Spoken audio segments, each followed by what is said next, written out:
आदरणीय आज के इस हमारे छोटे से सभा या मीटिंग के आयोजक या हमारे गेस्ट अतिथि जो बिहार से हमारे मथुरा नगरी में पधारे हैं, माननीय भट्ट प्रसाद यादव जी जो राष्ट्रीय महान गणतंत्र पार्टी के राष्ट्रीय महासचिव बिहार से हैं और अपने चुनाव की तैयारी साहिल मन से अच्छी ढंग से कर रहे हैं।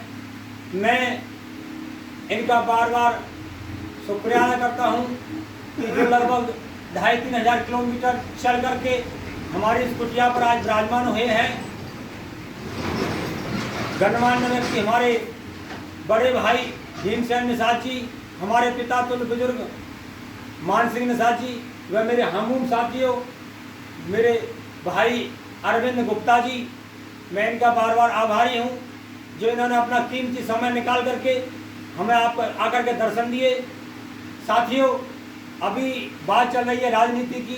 देखिए, इसी पार्टी के राष्ट्रीय अध्यक्ष का भी आनंद निषाद जी हुआ करते थे, लेकिन उन्होंने अपनी पॉकेट भरने के लिए हमारे इन गरीब मजदूरों को, चाहे वो किसी भी वर्ग का हो, उनको बेचने का काम किया। इसी को आगे क्रम में लेते हुए हमने एक डिसीजन लिया कि हमको इस पार्टी में ज़्यादातर युवाओं को जोड़ना है। और आज आप देख रहे हैं कि पूरे उत्तर प्रदेश में जितने भी हमने जिलाध्यक्ष बनाए हैं लगभग 30 और 20 साल की उम्र के हैं। मैं चाहूँगा और मुझे उम्मीद है कि बिहार में भी हमारे सब कार्यकर्ता लगभग इसी उम्र के हैं। आने वाले 2020 में जो बिहार में विधानसभा चुनाव हो रहा है, मुझे इतनी आशा है, इतना गर्व है, मेरे बड़े भाई मेरे साथी वहाँ इतनी मेहनत कर रहे हैं कि मैं आराम से घर पर बैठा हूँ। मुझे इस पर थोड़ा सोच होना चाहिए, आप सोच होना चाहिए, लेकिन फिर भी मैं उनका एक बहुत धन्यवाद करता हूँ जो पार्टी के झंडा बैनर को लेकर के आगे चल रहे हैं।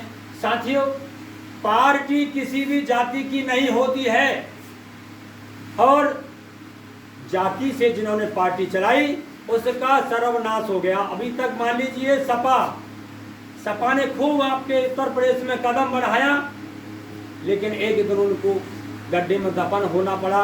वो एक अलग चीज़ है, कभी दोबारा निकल के आ जाए। और बीएसपी ने पहले बहुजन समाज पार्टी को बनाया कि भाई जो पिछड़े लोग हैं, गरीब लोग हैं, मजदूर किसान भाई हैं, काशीराम जी पार्टी बना करके लाए। हम लोगों ने सोचा कि हम गरीबों को जरूर न्याय मिलेगा, लेकिन मायावती जी ने आकर के उस पर भी विराम लगा दिया और उसमें बड़े धांधलेबाजी कर दिया। यानी कि एक पक्ष जातिवाद में जाटवों को उन्होंने सम्मान दिया। साथियों, मैं चाहता हूं कि हमने ये पार्टी बनाया सब समाज के लिए, चाहे वो किसी भी जाति का है। मैं तो उनको अपने समाज का मानता हूँ। जो मेरा गरीब मजदूर किसान है वो मेरा भाई है। और आने वाले 2022 उत्तर प्रदेश में आपको मैं ये वादा कराता हूँ कि हमारे बगैर उत्तर प्रदेश में कोई सरकार बना दे तो मैं आपको ये दावा करता हूँ। साथियों, अभी मुझे 2018 में राष्ट्रीय अध्यक्ष पद का लेटर मिला है। अभी भी इसमें हमारे आनंद निषाद जी, चलिए मैं सोचता हूँ वो बुजुर्ग हैं इसलिए मैं आप शब्द नहीं बोल सकता हूँ, लेकिन उसको ऐसा नहीं करना चाहिए क्योंकि उन्होंने पार्टी बनाया, नाम तो उनका ही चल रहा है। आज काशीराम जी ने बहुजन समाज पार्टी बनाया, वो चले गए, लेकिन मायावती जी आज पार्टी को चला रही हैं, नाम उन्हीं का चल रहा है। साथियों, ऐसी बात नहीं है। अभी हमारे बड़े भाई भीमसेन जी ने कहा कि हमारे देश में पार्टियों की ढेर मार है। कांग्रेस आई सबसे पहले, कांग्रेस ने देश को सींचा और यहाँ से हम गरीब लोगों का धन ले जाकर के विदेश में इकट्ठा कर दिए। आज सोनिया गांधी जी विश्व में दूसरे तीसरे चौथे नंबर पर पैसे में गिनती में आती है। उसके बाद में हमारे समाज ने, गरीब मजदूर किसानों ने बीजेपी का विश्वास किया कि नरेंद्र मोदी जी आए हैं, नया चेहरा है, न जाने हमारे देश के लिए बहुत बढ़िया काम करेंगे, हित के लिए काम करेंगे, लेकिन उन्होंने ऐसा कर दिया। आज हमारे देश में लगभग 2-2.5 करोड़ लोग जो बेचारे सर्विसमैन थे वो भी बेरोजगार हुए हैं। और यहाँ तक कि कि रेलवे को बेच डाला, हवाई अड्डों को बेच डाला, और यहाँ तक कि हमारे देश में जब से प्रधानमंत्री नरेंद्र मोदी जी आए हैं एक भी सरकारी कंपनी नहीं बनाया है और 23 कंपनियों को बेच दिया है। ये सबसे पहला प्रधानमंत्री है जिन्होंने हमारे देश में 23 कंपनी सरकारियों को बेच दिया है, लेकिन बनाई एक भी कंपनी नहीं है।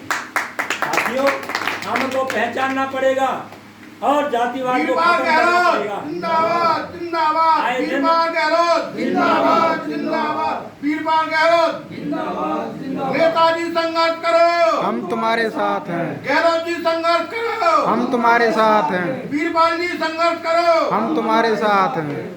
जितने भी हमारे देश में बलात्कार हत्याकांड हो रहे हैं, ये बीजेपी की मेहरबानी में खुलेआम मंच से धार के कहता हूँ, मुझे जेल डाल के दिखाए, मैं जाने के लिए तैयार हूँ। जेल भी इंसानों के लिए है। जब से बीजेपी आई है आप देख रहे हैं, क्या पहले मुसलमान नहीं थे हमारे देश में? जब से बीजेपी आई तब से ही मुसलमान है। कहीं हिंदू मुसलमान, मैंने ऐसे ऐसे देखा है हिंदू भाइयों को टोपी पहना करके मुसलमान बना दिया जाता है और उनको हाईलाइट कर दिया जाता है हिंदू मुसलमान। ये बिल्कुल गलत है।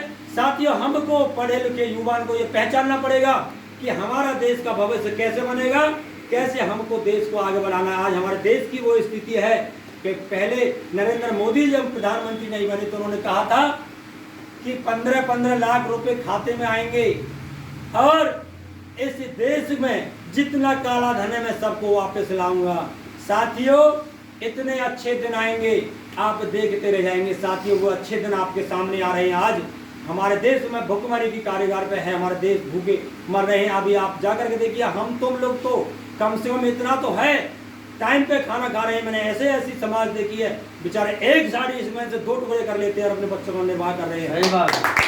आरएमजी पार्टी जिंदाबाद, आरएमजी पार्टी जिंदाबाद, आरएमजी पार्टी जिंदाबाद, आरएमजी पार्टी जिंदाबाद, गहलोत वीरपाल जी जिंदाबाद, गहलोत वीरपाल जी जिंदाबाद। वीरपाल जी संघर्ष करो, हम तुम्हारे साथ हैं। वीरपाल जी संघर्ष करो, हम तुम्हारे साथ हैं।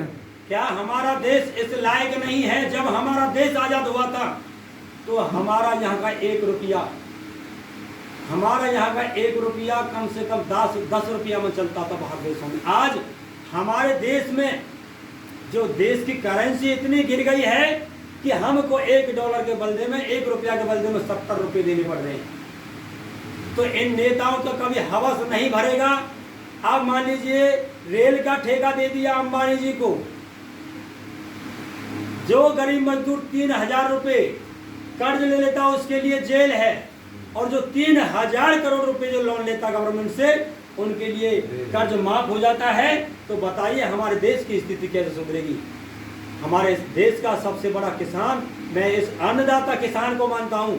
आज आपने सुना होगा हरियाणा में बेचारे पे इतने लट पड़े हैं और जिन कितने मरे उनको कोई गिनती नहीं है। अभी कुछ हॉस्पिटल भरे पड़े। बताइए, हमारे ये देश की राजनीति है? जो हमारे देश का किसान है, गरीब मजदूर पर लठ चलाए जाते हैं, ना कि दबंगों पर चलाए जाते हैं।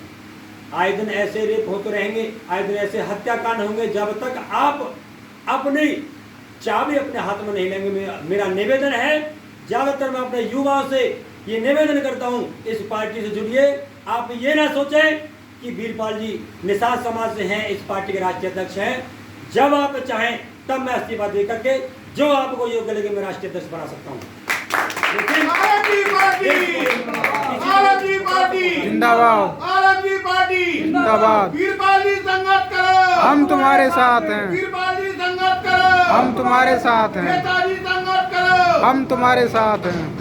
इसी छोटे छोटे शब्दों से आपको मैं जो अवगत कराया है, मैं यही अपनी वाणी को विराम देता हूँ। जय मूल्यवासी, जय भारत, जय महर्षि कश्यप, जय निषाद राज।